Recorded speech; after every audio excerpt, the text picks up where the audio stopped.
Béni soit le nom du Seigneur. Amen. Ce matin, je ne suis pas venu bien prêcher, je suis venu prêcher juste. Amen.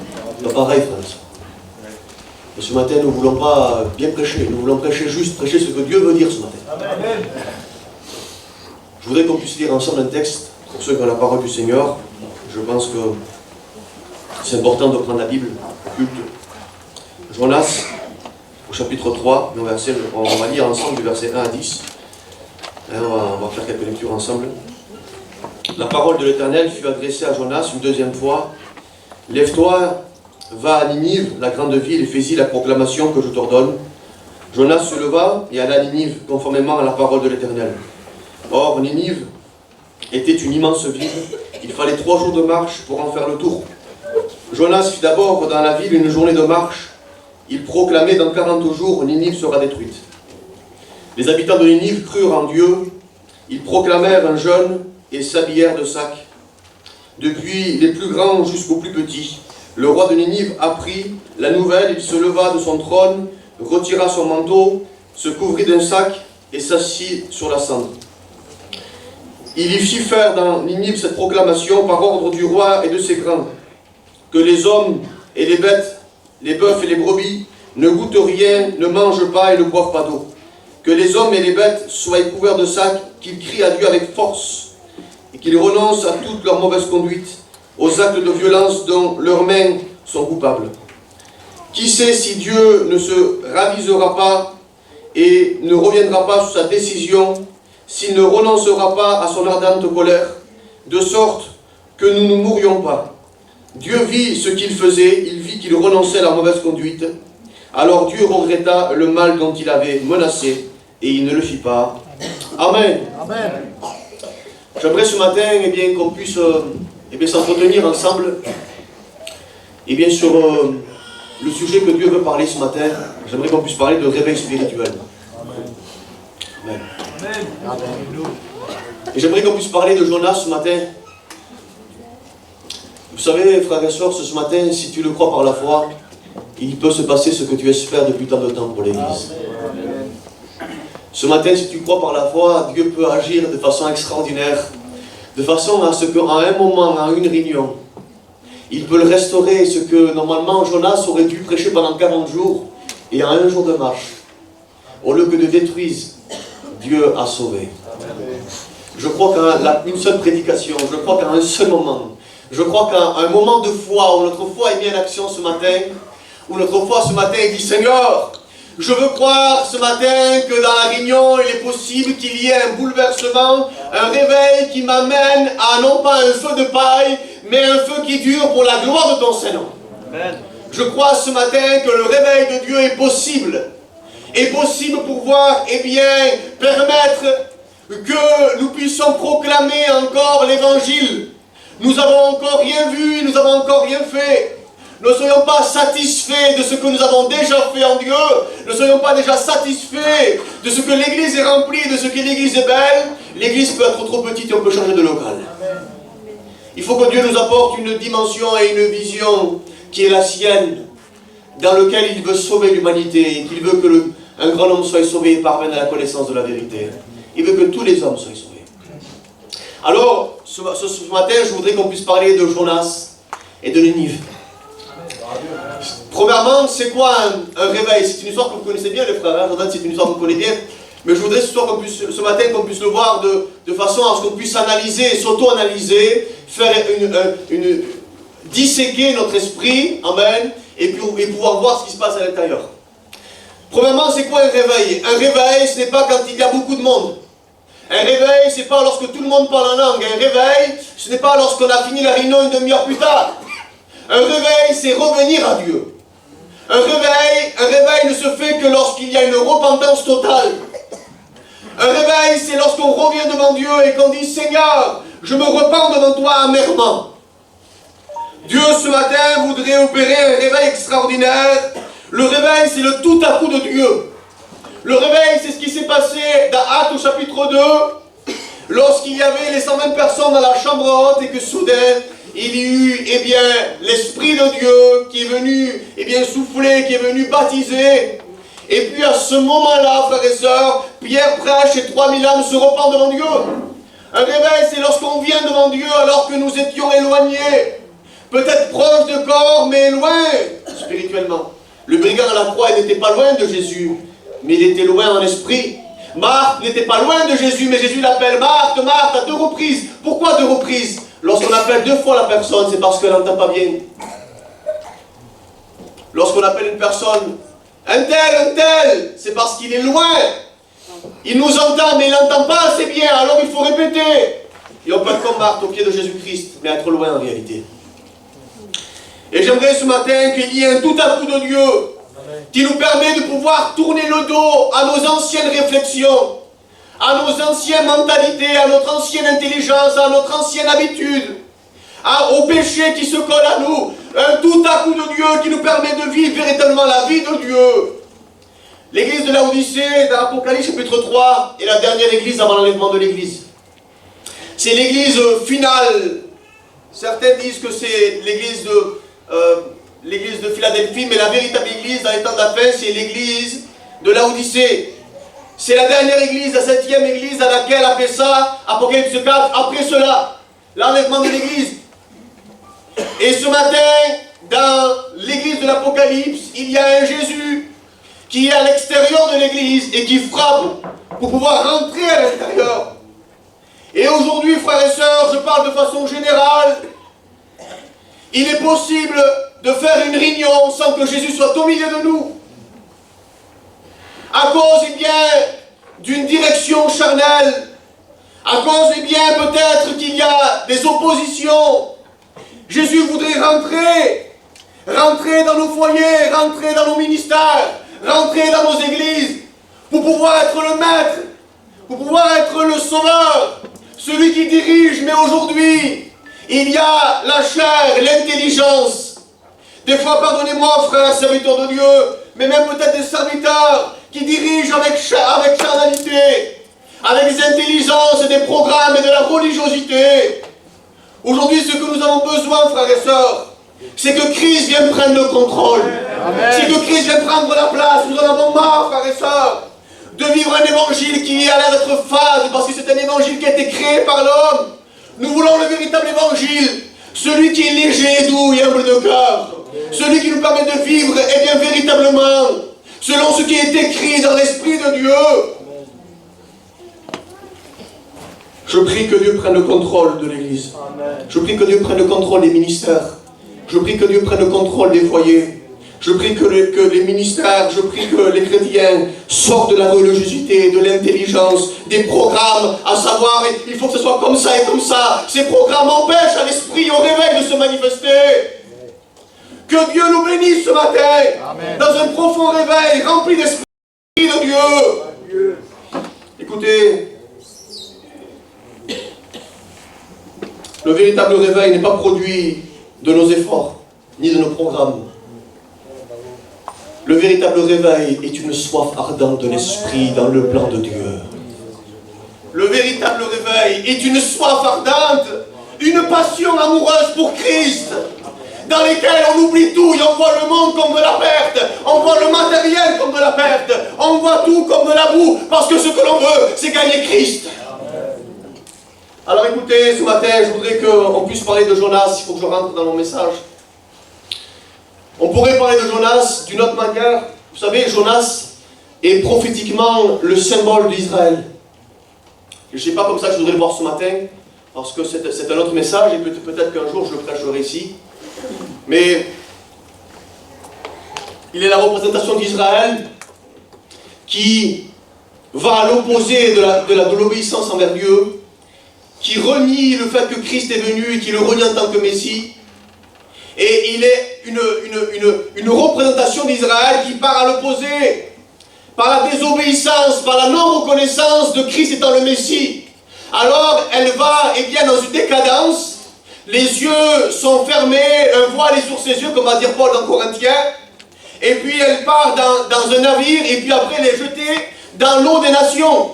Elle est éparpillée après avoir refusé Christ, elle est éparpillée dans les nations, et puis Israël est 3 jours dans le ventre du poisson, symbole des 3 millions d'esclavages d'Israël dans les nations. Et puis à un moment, ils crient à Dieu, ils se repentent, et ils sont jetés sur la terre ferme. Israël devient une nation sur la terre ferme, 1948.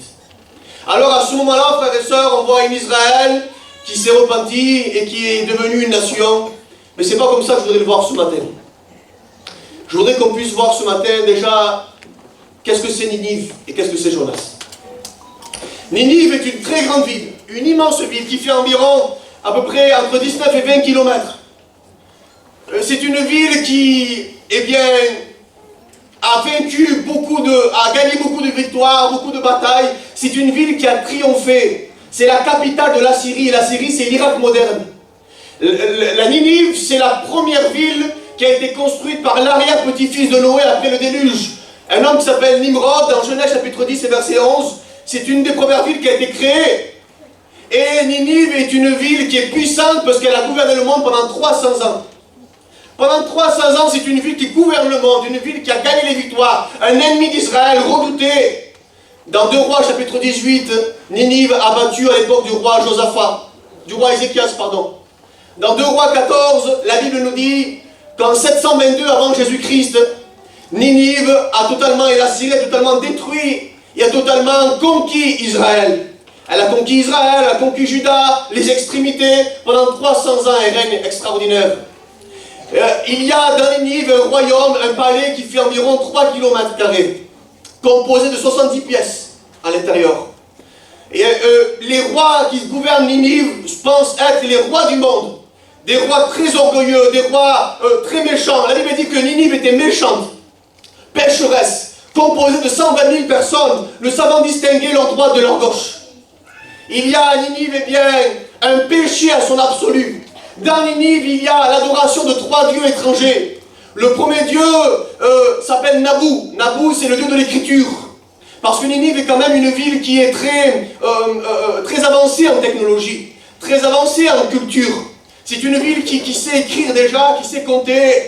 À cette époque du roi Jéroboam II. Et puis Ninive est une ville aussi qui possède un autre dieu étranger qu'on appelle Ishtar. Et Ishtar est une déesse, c'est une femme, c'est la déesse de l'amour et de la guerre. Et il y a un troisième dieu étranger que vous connaissez bien, qui s'appelle Dagon. Et Dagon est un dieu mi-poisson, mi-homme, qui vient d'une union entre Ea et un autre dieu, Ishtakar. Si vous voulez, c'est un homme, c'est un dieu pour eux, la représentation qui est mi-poisson, mi-homme. Savez pourquoi tu me parles de ça? Tu vas comprendre, bien sûr, t'inquiète pas. C'est pas déballer quelque chose pour le déballer. Il faut que Dieu nous fasse comprendre dans une compréhension biblique. Amen, amen. Alors Ninive est une ville ainsi. Et qui c'est Jonas maintenant? Jonas est un prophète.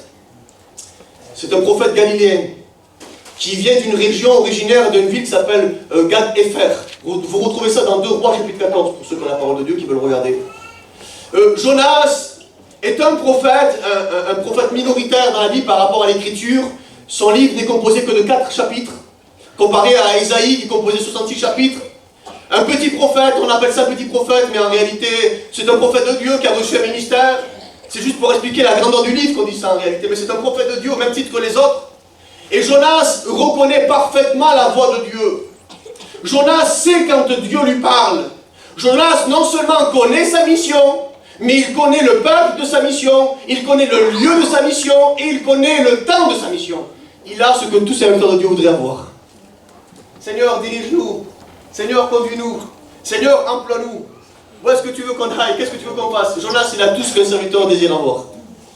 Il a l'écoute parfaite. Il sait reconnaître la voix de Dieu, mais par contre, il a l'appel, mais il n'aime pas son appel. Il a l'appel de Dieu, mais il n'aime pas son appel, il n'aime pas ce à quoi Dieu lui propose. Il décide de désobéir parce que la Bible dit que Dieu parle à Jonas. Il dit, Jonas, lève-toi. Vous savez qu'on peut se lever et pas partir dans la bonne direction. Hein?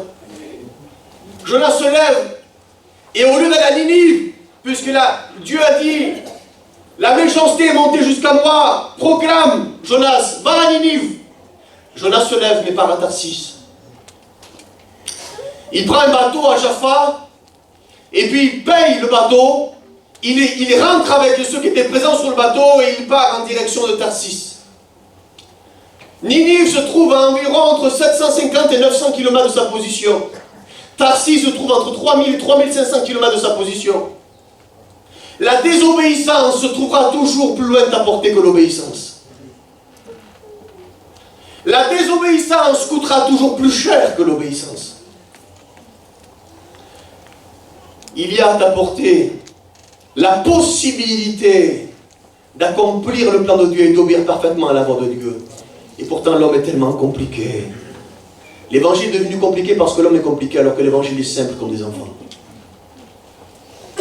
L'homme complique. Jésus voudrait venir avec une simplicité de message ce matin. Il part à 3500 km de sa position. Et Tarsis, le mot Tarsis, en latin Tarsus ou en grec Tarsos, ça veut dire en Andalousie, c'est le sud de l'Espagne. Mais quand il dit je pars à Tarsis, il est en train de dire je pars au bout du monde.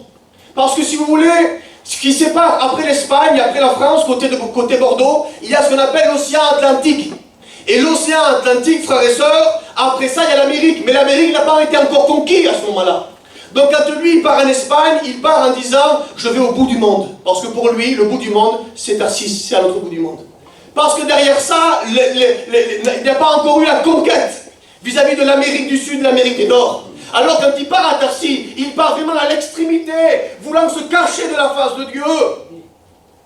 Il y a à ce même endroit, en Espagne, un homme qu'on appelle l'apôtre Paul, dans Romains chapitre 15, verset 13, qui a voulu aussi y aller, il a eu un vif désir d'aller en Espagne. On ne sait pas véritablement s'il allait ou pas, mais il a eu le vif désir d'y aller. Et alors, lorsqu'il a voulu y aller, frères et sœurs, le problème n'est pas le lieu, le problème est de savoir si tu dois y aller ou pas. Parce que Jonas y est allé en désobéissance envers Dieu, et l'apôtre Paul voulait y aller au même endroit, mais en obéissance envers Dieu. Le problème n'est pas l'endroit, le problème est une question d'obéissance. Amen. Je bois un petit peu, j'ai mal à la gorge ce matin.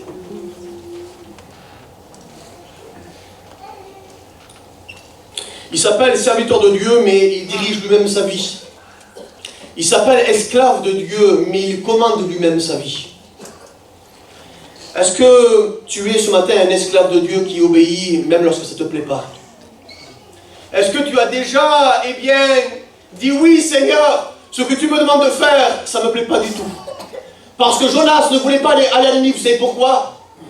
Parce que comme Ninive avait détruit, Israël avant ça, il avait de la rancœur envers les gens de Ninive. Et il ne voulait pas que Ninive soit sauvé. Il ne voulait pas que Ninive soit bénie. Ce qu'il voulait, lui, c'est la destruction complète de ce peuple. La destruction complète de cette ville. Alors, je te pose une question ce matin. Est-ce que tu as fini ce que Dieu t'a demandé de faire? Est-ce que tu as abouti ce que Dieu t'a demandé et t'a ordonné de faire? Vous savez que souvent de fois on dit Seigneur donne-moi, donne-moi, mais Dieu aussi a des exigences envers nous. Dieu aussi te demande. Et crois-moi qu'il te demande plus encore que ce que tu peux penser. Dieu est exigeant envers son peuple, et plus on grandit spirituellement, et plus Dieu est exigeant. Dieu est exigeant, plus l'église elle est mature, plus l'église elle avance, plus l'église elle grandit dans la spiritualité, plus les racines sont profondes, et plus Dieu est exigeant. Je ne peux pas exiger à mon fils à l'âge de 5 ans ce que je pourrais exiger avec lui à l'âge de 18 ans, c'est impossible, ça serait insensé. Si un homme et un père sait donner de bonnes choses aux enfants, à plus forte raison, Dieu sait ce qu'il fait avec son peuple. Nous avons un Dieu exigeant. Est-ce que ce matin, tu obéis à Dieu? Ou est-ce que tu l'obéis que quand c'est dans ton avantage, lorsque tu peux en tirer un bénéfice, un intérêt? Combien de personnes s'appellent esclaves de Dieu et serviteurs de Dieu, mais ne sont que des patrons et des dictateurs? Frères et sœurs, Dieu te demande ce matin d'aller à Ninive, pas à Tarsis. Jonas était un prophète bébé spirituel, qui connaissait son appel, mais qui pensait qu'en voulant s'échapper, il pensait qu'il pouvait se cacher de Dieu. Mais tu ne peux pas te cacher de Dieu. Tu ne peux pas te cacher. Certains se cachent pour pécher, d'autres se cachent pour désobéir. Tu ne peux pas te cacher de Dieu. Alors la Bible dit dans 1 Jonas, chapitre 1, versets 4 à 5, que Dieu, c'est Dieu, que Dieu envoya un vent impétueux, la mer se déchaîna de sorte que ceux qui sont sur le bateau ont tellement peur qu'ils pensent qu'ils vont faire naufrage. Alors Jonas se met dans les cales du navire, il commence à s'endormir profondément. Et les hommes qui sont là commencent à sortir les cargaisons du bateau et ils commencent à invoquer leur Dieu. Ce matin, j'aimerais te dire quelque chose. Tu ne pourras jamais fuir la volonté de Dieu. Dieu te poursuivra. Tu ne pourras pas fuir la volonté de Dieu puisque Dieu te poursuivra partout où tu iras. Certains refusent certains appels. Dieu te demande de partir à tel endroit, Dieu te demande de faire telle chose et tu refuses. Et tu as comme une rébellion. Tu es têtu, rebelle. Comme Jonas, tu ne pourras pas fuir ce que Dieu à quoi t'appelle. Dans toutes les manières, personne n'est indispensable. Dieu accomplira son plan avec toi ou sans toi. Amen. Écoutez, la tempête est venue à cause d'une désobéissance pour amener Jonas à l'obéissance. J'aimerais te dire quelque chose ce matin. Analyse la tempête qui est dans ta vie. Parce qu'écoutez-moi, frères et sœurs, les déserts ne viennent pas que du diable. Hein. Il y a 3 types de déserts. Le désert qui vient du diable à cause du découragement, 1 roi 19, avec Jézabel qui poursuit et qui veut tuer le prophète Élie. Alors il va dans le désert, poussé par l'ennemi. Dans le désert, et bien dans Exode au chapitre 1 et 2, avec Moïse, lorsqu'il part dans le désert à cause de son propre comportement. Tu as des déserts que tu vas toi-même à cause de mauvais comportement. Toi-même, c'est ni Dieu ni le diable, c'est toi-même. Et tu as le 3e désert qui est poussé par Dieu, Matthieu chapitre 4. La Bible dit que l'Esprit poussa Jésus dans le désert. Il y a des tempêtes, frères et sœurs, qui ne viennent pas forcément que des problèmes extérieurs. C'est Dieu qui le veut. Parce que la souffrance, aujourd'hui les chrétiens ne veulent plus souffrir. C'est un évangile qui sort du contexte biblique. Le véritable évangile est un évangile de souffrance, de renoncement. Aujourd'hui, on refuse la souffrance. Sauf que la souffrance est l'agent indicateur qui te fait revenir à Dieu. Écoutez bien, Jonas est dans une tempête. Peut-être que tu passes par un problème ce matin. Et tant que tu n'obéis pas à Dieu, ta tempête ne s'arrêtera pas. Tant que tu n'obéis pas à Dieu, la tempête ne s'arrêtera pas. Je prie ce matin que si ce matin tu décides de ne pas obéir à Dieu dans l'église, eh bien, que tu ressortes et qu'il y ait une tempête qui se lève et qui t'amène à l'obéissance. Samuel était méchant, qu'est-ce que c'est ça, un serviteur qui dit ça? Non, non. Parce que l'obéissance vaut mieux que tous les sacrifices, mais la désobéissance est comme la divination. La désobéissance est comme la divination. Vous savez c'est quoi la divination? La divination, c'est l'invocation des morts. Pardonnez-moi peut-être pour ceux qui sont en deuil. La divination, c'est de la sorcellerie. C'est de l'occultisme. La Bible dit que la désobéissance, dans 1 Samuel, je crois 15, 23, 24, par là, il dit que la désobéissance est comme la divination. Frères et sœurs, il faut que l'on soit conscient de ça. Désobéir est quelque chose de très grave. Désobéir a amené l'homme dans le péché, dans une décadence à cause du péché. La maladie est rentrée à cause de ça. La désobéissance est très importante. C'est autant important qu'un meurtre, autant important qu'il n'y a pas de grands et de petits péchés. Ça, c'est un jargon catholique, ça. Ça n'existe pas dans la Bible, grand, petit péché, ça n'existe pas. La Bible met dans Galates 5, à partir du verset 19, il met les œuvres de la chair, tous ensemble. Et il dit les œuvres de la chair sont la division, les querelles, la magie. Il met tout ensemble. Le mensonge, pour lui, c'est pareil que la division, que c'est pareil que ça, que c'est pareil que ça, que c'est pareil que ça. Tout est pareil. Il n'y a aucun péché qui rentrera dans le ciel. Aucun péché, il ne parle pas de grand ou de petit péché. La désobéissance, c'est quelque chose d'extraordinaire, de très important. Écoutez, Jonas est là, une tempête s'élève, une tempête est dans sa vie. Jonas est seul dans les cales du navire. Seul, parce que la désobéissance, écoute bien ce matin, la désobéissance t'a apporté et t'a amené dans un état de solitude et d'obscurité. Il y a des personnes qui sont à l'église ce matin mais qui se sentent très seules. Tu es seul dans ton foyer, même que ta compagne est chrétienne. Tu es seul dans ton foyer, même que ton compagnon est chrétien. Tu te sens seul, tu te sens dans l'obscurité. C'est la désobéissance qui t'amène à une décadence de solitude. Jonas est seul, mais non seulement il est seul, mais en plus il a endormi profondément. Ce n'est pas un sommeil léger. Vous savez qu'une nuit est composée de 5 cycles. Le sommeil léger, le sommeil profond, là on fait des rêves, etc. Il est dans un sommeil profond. Dans un sommeil profond, frères et sœurs. La désobéissance t'amène à un endormissement profond. Jonas, ce matin, réveille-toi. Jonas, réveille-toi. Au nom de Jésus, au nom de Jésus, Église du Seigneur, réveille-toi ce matin. Réveille-toi, toi qui dors, Éphésiens 5, 14. Réveille-toi d'entre les morts et le Christ t'éclairera pour te montrer qu'il y a une Ninive qui est en train de mourir. Jonas, réveille-toi pour que Ninive se réveille. Jonas, réveille-toi pour que Ninive se réveille. Il faut que Jonas soit réveillé pour que Ninive puisse se repentir. S'il n'y a pas de Jonas réveillé, il n'y a pas de Ninive sauvée. À tout pays où il y a eu un réveil, il y a eu un homme de Dieu qui est venu. Spurgeon, il y a eu George Muller, il y a eu tous ces grands hommes de Dieu, les héros de la foi. À chaque fois qu'il y a eu un pays qui a été touché, un endroit qui a été bouleversé, c'est parce qu'il y avait un homme, une église qui a été réveillée pour la gloire de Dieu. Jonas, réveille-toi. Romains chapitre 13 et verset 11. Il est dit, car vous savez en quel temps nous sommes. Il est temps enfin de se réveiller du sommeil. Car Christ est plus proche de nous que le jour où nous avons cru. La moisson est grande, mais il y a peu d'ouvriers. Et non seulement les ouvriers qui sont là, il faut des ouvriers de qualité. Dieu nous amène ce matin à revenir à un évangile basique dans lequel il faut se repentir et être utile dans les voies du Seigneur jusqu'à ce qu'il vienne nous chercher.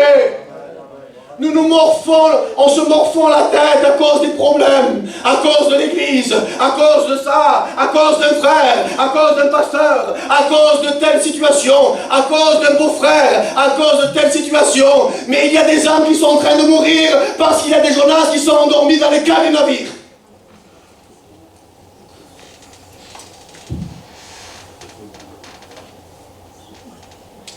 Un Jonas désobéissant apportera toujours la tempête sur les autres.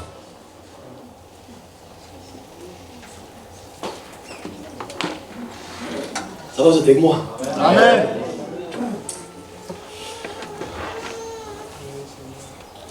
Un Jonas désobéissant apportera toujours la tempête sur les autres. Parce que Jonas est en désobéissance, regarde ça. Jonas est en désobéissance et qu'il monte dans la barque. Ceux qui sont dans la barque n'ont rien demandé à personne. Mais ils subissent la tempête au même titre que Jonas, alors que la faute est à Jonas. Tu sais qu'est-ce que ça veut dire, ça? Des fois, il y a des tempêtes qui se lèvent dans ta vie, parce qu'à ta proximité, il y a un Jonas en désobéissance. Des fois, il y a des tempêtes qui se lèvent dans des foyers, parce que dans le foyer, il y a peut-être quelqu'un qui est dans désobéissance. Il y a des tempêtes qui se lèvent dans l'église, parce que peut-être qu'il y a un chrétien ou un pasteur qui est en désobéissance. Il y a des dommages collatéraux lorsqu'on est dans la désobéissance. Ceux qui sont sur le bateau n'ont rien demandé à personne. Ils sont tellement terrifiés, tellement ils ont peur. La Bible dit qu'ils ont peur. Ils ont peur, ils invoquent leur Dieu, ils ne savent pas comment faire. Mais comment on va faire maintenant? C'est pas notre faute, mais on va tirer au sort. Il y a une explication. Des fois, il y a des choses qui se passent dans les églises, des choses qui se passent dans les foyers, des choses qui se passent dans les familles parce qu'il y a un Jonas désobéissant dans les cas du navire. Regarde ton frère à côté de toi, ta soeur à côté de toi. Il y a de là à obéir. Parce que l'obéissance se fait de façon volontaire. Qui enverrai-je? Qui marchera pour nous? Mais voici, envoie-moi. Mais on peut aussi aider un frère et aider une sœur à accomplir la volonté de Dieu dans sa vie. Je peux être ton soutien, Babao. Je peux être ce Aaron qui te soutient les bras. Je peux être ce Hur qui te soutient les bras. Et qui fait en sorte que l'église avance ensemble. L'église, c'est pas chacun de son côté. Et on se réunit quand c'est l'heure de la réunion. Et chacun retourne dans son côté. C'est pas ça l'église. L'église, c'est quand on est unis ensemble. Christ vient chercher une épouse, pas autre chose. Une épouse unie, fidèle, sans ride, sans tache, sans défaut.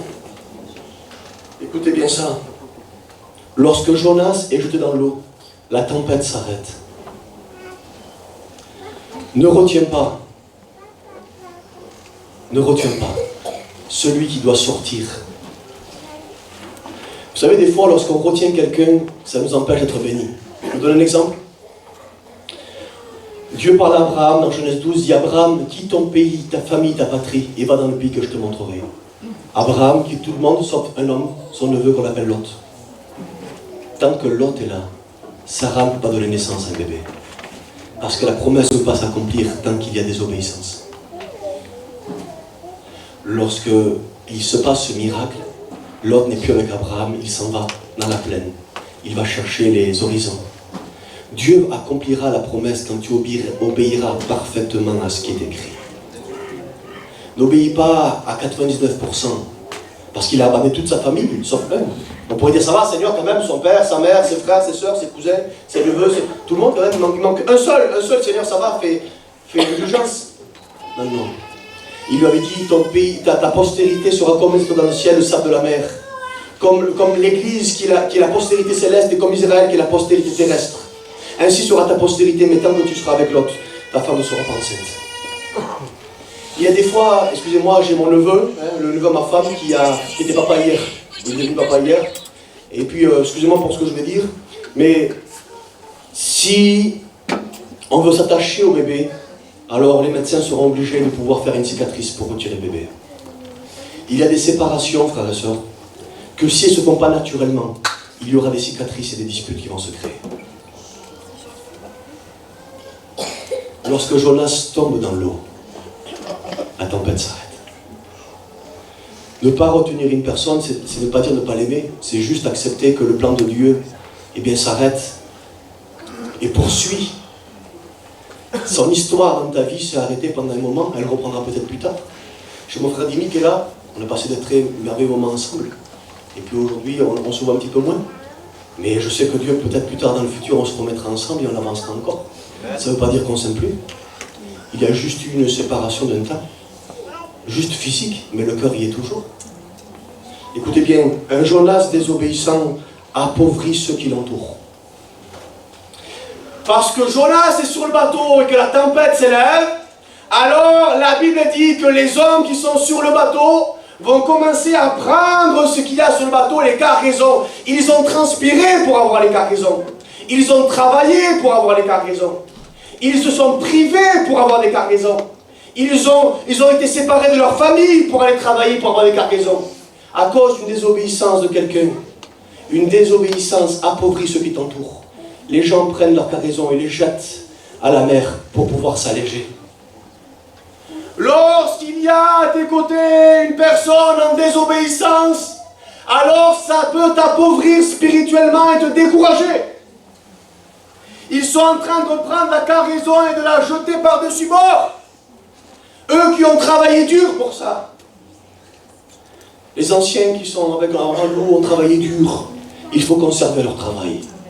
Il ne faut pas jeter à l'extérieur de la barque à cause d'une désobéissance, à cause bien de l'orgueil, à cause d'une mentalité, d'une intelligence, à cause d'un programme, à cause bien que l'on ne veut pas se soumettre à la volonté de Dieu. Un Jonas désobéissant devient insensible aux problèmes qu'il crée. Tout le monde est en train de paniquer et lui au fond du navire en train de dormir. Lorsqu'on est en désobéissance, on peut être aveuglé, comme Samson et ne plus voir qu'on est en désobéissance. Vous savez que dans la Bible, il existe 6 sommeils. Bon, j'en ai trouvé 6, peut-être qu'il y en a d'autres.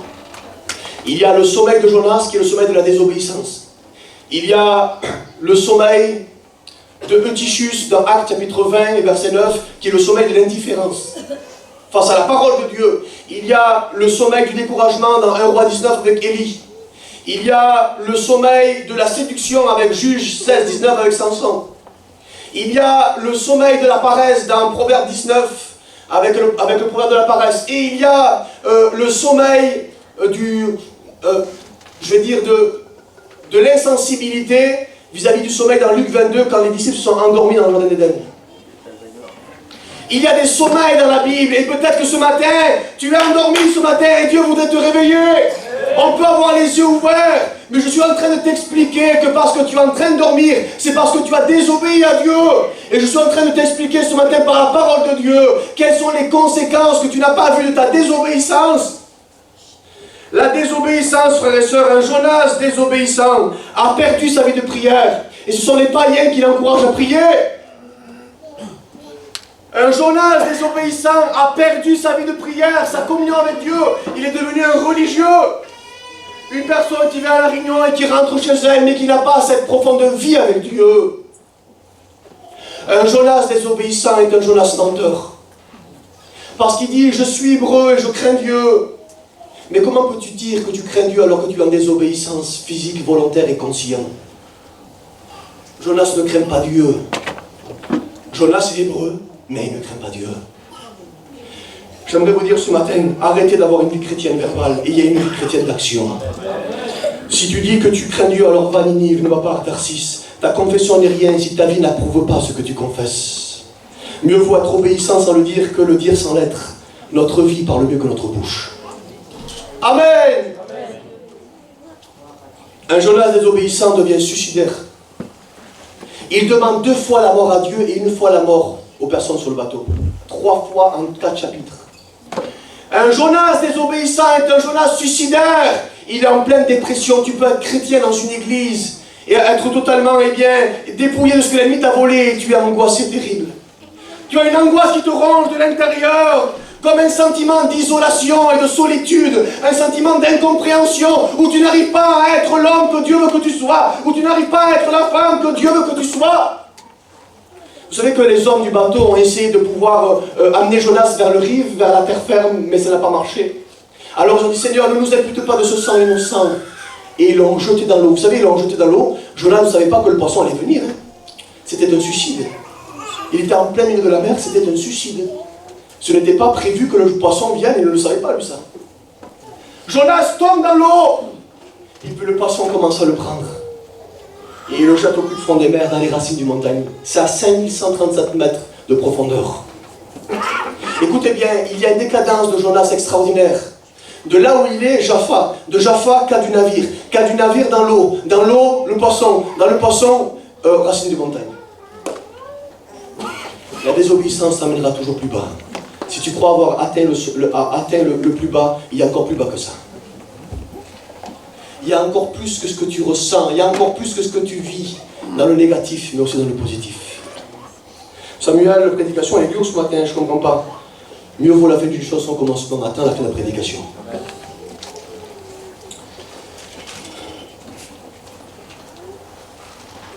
Ne te jette pas dans l'eau du découragement. Accepte simplement d'obéir à Dieu. Et quand tu obéiras, la tempête s'arrêtera. Un Jonas, écoutez bien ça, lorsque Jonas n'est plus sur le bateau,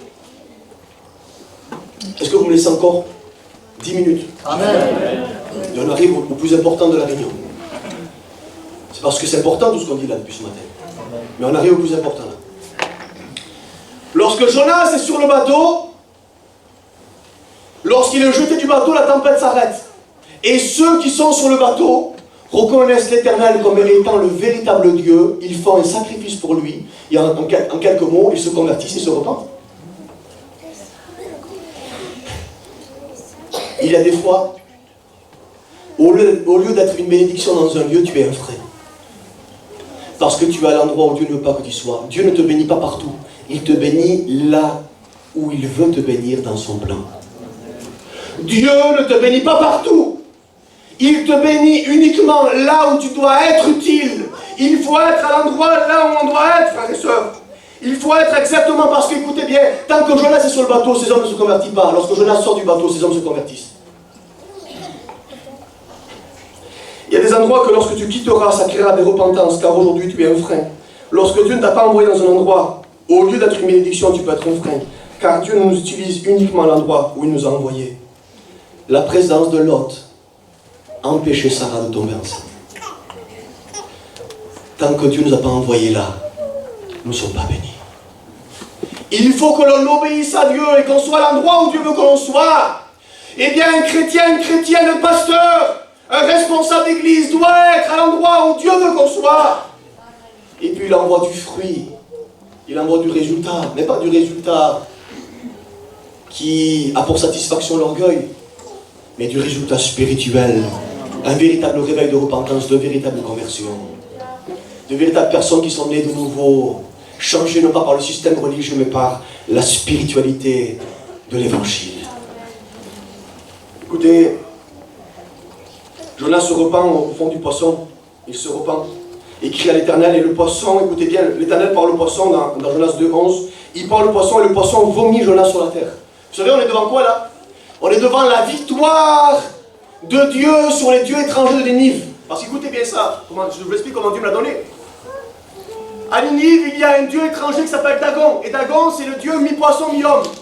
Lorsque Dieu aurait pu choisir autre chose que le poisson pour pouvoir sauver Jonas, Il aurait pu choisir un crocodile, il aurait pu choisir un oiseau, il aurait pu choisir n'importe quel autre animal. Il a choisi un poisson. Pourquoi? Parce que le dieu étranger de Ninive, c'est un dieu qui est mi-poisson, mi-homme. Alors lorsque Jonas sort du poisson, il est en train de dire: j'anéantis ce dieu étranger. Parce que je sors du poisson, je suis encore plus fort que le poisson.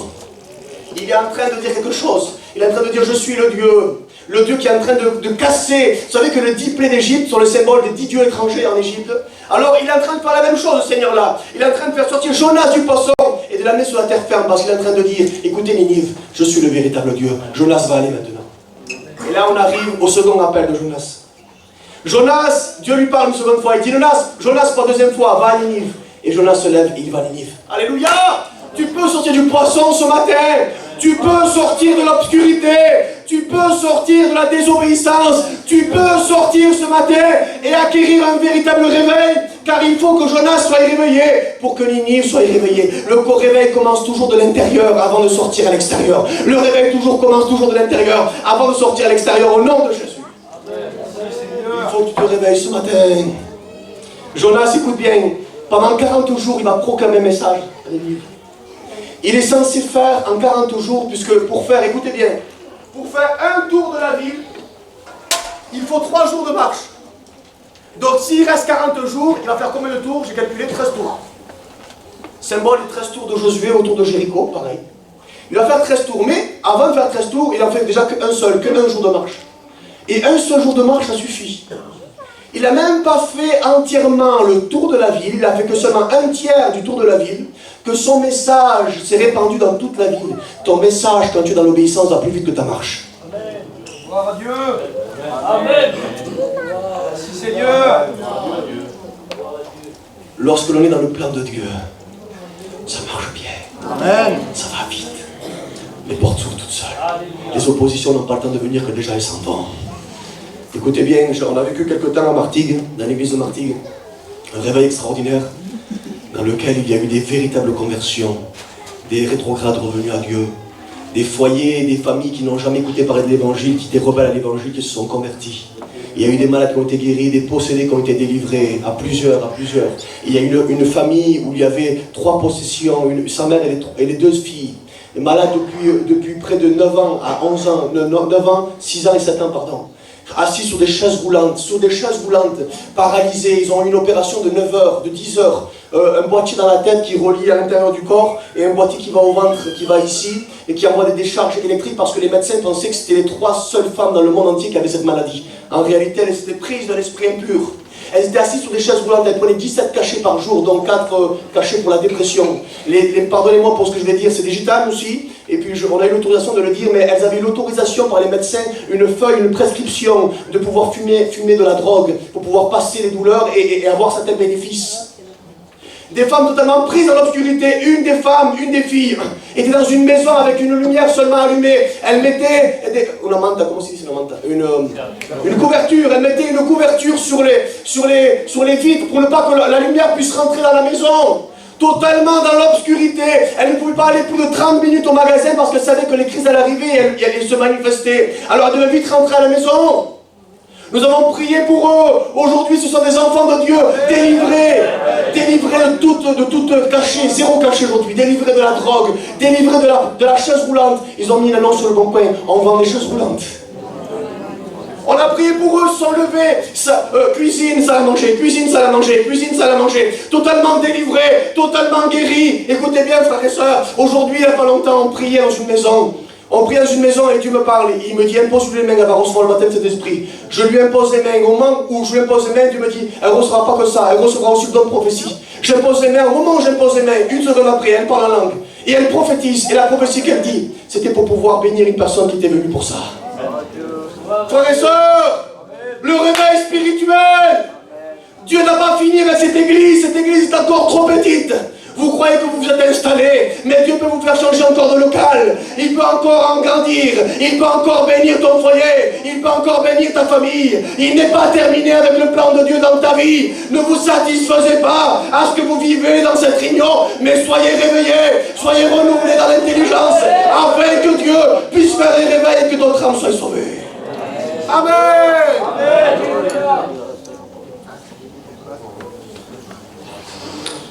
Écoutez bien ça.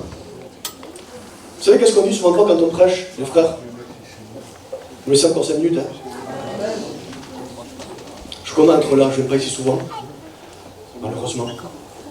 Mais je commence là, je vais prendre 5 minutes. Amen. Frères et sœurs, souvent quand on prêche, je suis toujours sur un serviteur, mais les premières prédications, on me dit t'inquiète, prêche. Il y a le premier message et le second message. Le message, je l'ai jamais vu dans la Bible. Mais maintenant, je l'ai appris là, je l'ai vu dans Jonas. Écoutez bien ça. Il y en a qui disent que Jonas a prêché la repentance. Jonas n'a jamais prêché la repentance, jamais. Jamais, jamais. Jonas a prêché le jugement de Dieu, parce que Jonas voulait que Ninive meure. Jonas n'a pas dit repentez-vous, Christ va arriver, c'est pas ça qu'il dit Jonas, non. Il dit Ninive sera détruit dans 42 jours. C'est une affirmation. Il n'y a pas introduction, conclusion, non, c'est un message direct. Je veux que vous mouriez. J'obéis à Dieu, mais je le fais à contre corps quand même. Jonas prêche un message. Il prêche le jugement. Qu'est-ce qu'ils comprennent, le peuple? Ils comprennent la repentance. Dans le réveil, tu n'as pas besoin d'avoir de connaissances. Dis seulement Jésus t'aime et le Saint-Esprit prendra un autre message. Parce que t'as parlé. Et il dira, t'as vu ton foyer, Dieu peut le restaurer. T'as pas dit ça, toi? T'as pas dit ça, toi? Ne sois pas fermé parce que tu te sens inutile. Combien de personnes sont dans l'assemblée ce matin et se sentent inutiles parce qu'ils n'ont pas, soi-disant, une certaine connaissance. Tu as reçu Christ. Dis Jésus t'aime. Dis ton témoignage. Dis ce que tu vis. Dis combien c'est bon de suivre Dieu. Et tu verras que le Saint-Esprit annoncera un second message qui le sauvera. Il annonce un message de destruction et ils comprennent le message de repentance. Et ils se disent, écoutez bien ça. Qui c'est qui s'est repenti en premier, le roi ou le peuple? Le roi ou le peuple s'est repenti en premier? Le peuple. Le peuple s'est repenti et le roi, à l'écoute de ce qui s'est passé, a décidé d'écrire un décret et de dire à tout le monde, bébés, animaux, bœufs, brebis, femmes, hommes, mettez-vous un sac sur la tête et on va se couvrir de cendre. Symbole de repentance et de brisement. Mais qui s'est repenti en premier, le peuple ou le roi? Le peuple. Il est possible, frères et sœurs, que le peuple se repent et vit dans un réveil qui va influencer les pasteurs. Il est possible, frères et sœurs, que dans nos assemblées, il y ait un réveil collectif. Et puis après, le pasteur, voyant ça, il dit, Seigneur, pas possible ce qui se passe à la réunion. Je rentre dans le réveil. Mais l'inverse marche aussi. Il est possible que Dieu parle au roi, il est possible que Dieu parle au serviteur de Dieu, et qui dit le réveil, et d'un coup ils sont réveillés, et le peuple est touché. Peu importe comment ça se fait, ne soyons pas fermés dans un ordre. Le principal, c'est que le réveil se fasse. Écoutez bien, je termine. Jonas prêche, et puis d'un coup Dieu décide de ne pas tuer Ninive. Et Jonas s'irrite, il s'énerve, il se met en colère. Il se met en colère, Jonas. Et il dit, Seigneur, voilà, Seigneur, voilà. Je savais que tu es rempli de compassion. Je savais, Seigneur, que tu es là à la colère et que tu es rempli de bonté. Seigneur, je suis fâché. Vous savez qu'il est possible d'obéir à Dieu et de ne pas avoir la joie de l'obéissance, d'être fâché de ce que l'on fait. Si tu sens que tu obéis à Dieu et que tu n'as pas la joie, c'est parce que tu le fais à contre-cœur. Mets tout ton cœur pour obéir à Dieu. Jonas a obéi, mais à contre-cœur.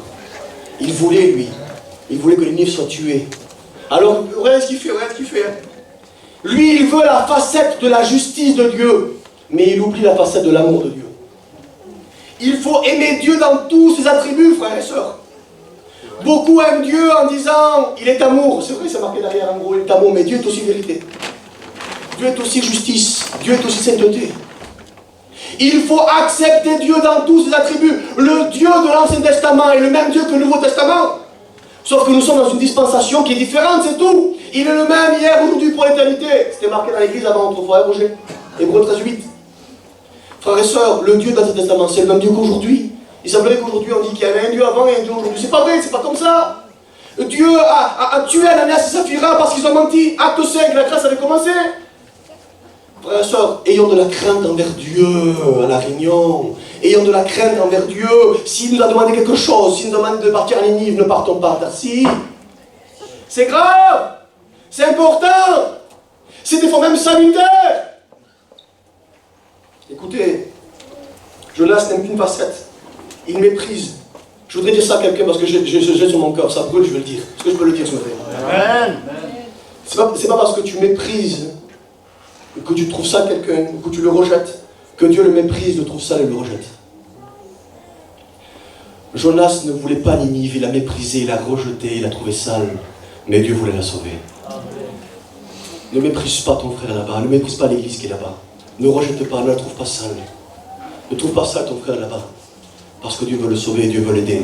Toi, sois un bon gardien, va aider ton frère. Ne le tue pas. La pierre, elle est pour Goliath, elle n'est pas pour tes frères. Le pain, il est pour tes frères, pas pour Goliath. Écoutez, il est là, il se met à l'est de la ville. Il a dit que là, il se fit une cabane à l'ombre en attendant de voir ce qui arriverait dans la ville. Certains se mettent à l'extérieur, ils attendent de voir ce qui se passe dans l'église. T'as vu l'église là-bas, qu'est-ce qui s'est passé? T'as vu l'église là-bas, qu'est-ce qui s'est passé? Ils sont à l'extérieur de la ville, ils sont en train de regarder. Frères et sœurs, Jonas est à l'extérieur de la ville, à l'est. Tu sais pourquoi il est sorti de la ville? Parce qu'il voulait que Dieu la détruise encore. Il sort de la ville, il est à l'est de la ville, et puis il se met à l'ombre parce qu'il fait très chaud.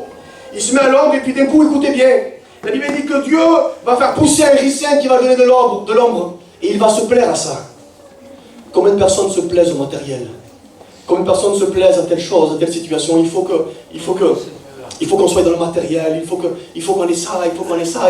Frères et sœurs, je vous dis ce matin, il se réjouissait d'un ricin, et il ne se réjouissit pas d'une repentance de 120 000 personnes. Et d'un coup, un ver va venir le lendemain à l'aurore. Un vent de l'Est appelé Sirocco va venir de l'Est, il va souffler, il va être rempli de chaleur. Et il va demander la mort encore une fois, pour la deuxième fois. Et écoutez bien, le ver va venir, c'est le symbole de Jésus, parce que dans le Somme 22, il dit je suis un ver. Bon, je ne rentre pas dans les détails. Et le ver est mangé, il mange le ricin. Et Jonas se fâche en disant Seigneur, mais le ricin. Écoutez bien la réponse de Dieu, j'ai terminé. Il dit en quelque sorte, c'est ça qu'il veut dire. Il dit Jonas, tu te préoccupes et tu es triste pour un ricin que tu n'as pas engendré. Et tu es triste parce qu'il est détruit. Et tu n'arrives pas à me comprendre, moi Dieu, qui ne veut pas détruire mon peuple, qui ne veut pas détruire cette personne-là. Parce que déjà on voit la grâce, frères et sœurs. La dispensation de la grâce, on l'a connue à la mort de Christ, à sa résurrection. Mais la grâce a existé depuis tout le temps. Parce que Christ est amour. Rahab, c'est la grâce. Ruth, c'est la grâce. Naomi, c'est la grâce. Quand Élie prêche à la Sunem, c'est la grâce. Sunem, c'est pas les Juifs. Quand Élisée va à Serepta, ou dire ça, Élie à Serepta et Élisée à Sunem, c'est la grâce. Et puis là, ici, on est face à des Ninives, c'est la grâce. Parce que Christ est amour, il n'a pas appris l'amour, il est l'amour avant que la grâce commence. Est-ce que vous comprenez ça ce matin? Amen. Ben oui, c'est comme ça. Écoutez, il dit, tu comprends pas alors que pour du matériel comme ça, pour ce qui te fait un peu d'ombre, tu t'attristes. Et tu n'arrives pas à me comprendre à moi que pour 120 000 personnes que je veux sauver, tu n'arrives pas à me comprendre alors. Je pose une question et j'ai fini. Question de conclusion. Dans ces 4 chapitres, qui est le responsable? Jonas ou Ninive? Dites-moi là. Jonas va avoir une vie? Est-ce que vous êtes d'accord ou pas? Vous ne voulez pas répondre? Dans ces 4 chapitres qu'on vient de lire par rapport à tout ce qu'on vient de dire ce matin, qui est le responsable du non-réveil? Est-ce que c'est Jonas ou est-ce que c'est Ninive? C'est Jonas. Le problème, frères et sœurs, ce n'est pas les païens à l'extérieur, parce que nous étions comme eux autrefois. Le problème, c'est nous. Le problème, c'est que l'on ne prie pas assez. Le problème, c'est qu'on n'est pas assez consacré pour Dieu. Le problème, c'est que l'on vit notre vie chrétienne en venant à la vie une fois par semaine et on ressort. Le problème n'est pas les païens, parce que Dieu veut les sauver par ton intermédiaire. Il pourrait les sauver sans toi, mais il prend plaisir à se servir de toi. Il a créé Ève de la poussière de la terre. Il a créé Adam de la poussière de la terre. Il aurait pu créer Ève de la même manière comme l'a créé Adam, non? Ben, il a pris plaisir de se servir d'une côte d'Adam pour créer Ève. Il prend plaisir de se servir un petit peu de toi, une petite côte, pour créer. Barak Snilo en hébreu, créer à partir de rien. Dieu peut le faire sans toi. Il dit, la chose arrive, il ordonne, elle existe. Mais il veut se servir de toi quand même. Est-ce qu'on pourrait couvrir nos fronts ce matin? Il nous reste une demi-heure. Je demande à ma soeur de venir ici. Les frères, je suis dans la liberté. Amen.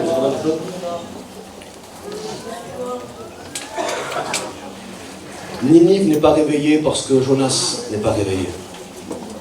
Frères et sœurs, c'est pas simplement que faire ce que l'on fait, c'est très bien. Mais il y a une obéissance supplémentaire que Dieu souhaite de l'Église. Il souhaite un réveil. Dieu veut nous secouer ce matin. Dieu veut nous secouer pour nous faire revenir dans le bon sens, nous lever et obéir avec joie. Dieu veut ce matin que l'Église soit levée pour obéir à Dieu. Dieu veut sauver l'Église, Dieu veut sauver la ville, Dieu veut sauver la France, Dieu veut sauver les nations à travers des hommes et des femmes qui sont dans la réunion ce matin. Et Dieu ne peut pas le faire entièrement parce qu'il y en a qui dorment. Alors, pendant que ce cantique est chanté, et avant qu'il soit chanté, je voudrais faire cet appel. Frère, je peux. C'est pas un appel de 1 million d'euros que je te parle. Tu as l'opportunité de voir de nouveaux miracles. Tu n'en as pas marre de vivre sous tes expériences du passé. Autrefois, là-bas, quand la convention était comme ça, c'était bien. Hein? Frère, tu n'as connu que ça alors. Et aujourd'hui alors? Chaque jour, les bontés de l'Éternel se renouvellent chaque matin. Amen. Aujourd'hui, tu dois encore faire des miracles avec Dieu. Tu dois encore vivre des expériences avec Dieu. Tous les jours. Le réveil, autrefois, oui, mais ça c'était autrefois. C'est plus possible maintenant le réveil. Mais frère, c'est erroné de dire ça. C'est limiter Dieu de dire ça. On t'a rien compris si tu dis ça. Le réveil encore aujourd'hui est possible, frères et sœurs. Il est possible pour d'autres nations. Dieu peut se servir des gitans pour sauver des Kurdes, des Turcs, de sauver de toute race, de tout le monde entier. Nous ne sommes pas là que pour sauver une génération ou sauver une nationalité. Nous voulons que les hommes soient sauvés. Amen. Alors ce matin, dans une profonde conviction de foi, tu dis ce matin, je te demande pardon parce que le véritable réveil est un réveil dans la repentance. Je veux te demander pardon de ne pas avoir été assez utile. Tu vois pas, c'est comme je suis endormi. À la réunion, des fois de temps en temps, chez moi, je prie un petit peu comme ça. Je lis un chapitre tous les 3 jours. Seigneur, je suis endormi. Réveille-moi, secoue-moi ce matin. Je veux vivre cet évangile de vie. Je veux prêcher 3000 âmes se convertissent. Moi, je crois en ça. T'es orgueilleux. Je suis pas orgueilleux, j'ai de la foi. Alors, celui ce matin qui a envie, parce qu'il produit en toi le vouloir et le faire, de faire part dans le réveil et d'être actif dans le réveil de Dieu. Parce que si tu le veux, tu ne le veux pas, Dieu va faire quand même le réveil. Mais sois acteur du réveil. Si tu veux être un acteur ce matin, lève-toi à ta place et ferme tes yeux. Dieu te bénisse, Seigneur. Un seul homme suffit. Un seul homme suffit. Un seul homme suffit pour changer toute une nation. Mais je vous encourage à tous vous lever. Je t'encourage ce matin à t'engager devant Dieu. C'est pas te lever pour te lever, ne te lève pas sinon. Mais engage-toi devant Dieu. Seigneur, je veux participer au réveil. Seigneur, je veux être un acteur du réveil. Seigneur, je veux aider mon église et mes pasteurs. Seigneur, j'ai besoin d'avancer. Au nom de Jésus-Christ, au nom de Jésus. Ouais, maintenant nous prions le Seigneur et nous allons rester debout pendant quelques minutes. Fermons nos yeux si vous voulez bien, frères et sœurs. Si tu crains Dieu, si tu as envie que Dieu t'utilise, ferme tes yeux. Et repens-toi devant Dieu. Arrêtons avec nos oreilles. Repens-nous devant Dieu. Pendant ce cantique, repens-nous. Et si tu as envie de te lever avec le frère et sœur, lève-toi. Moi je me lève à 10 fois, frère et sœur, pour le réveil de Dieu. Je veux être réveillé. Je veux que Dieu me secoue. Je veux que Dieu me secoue.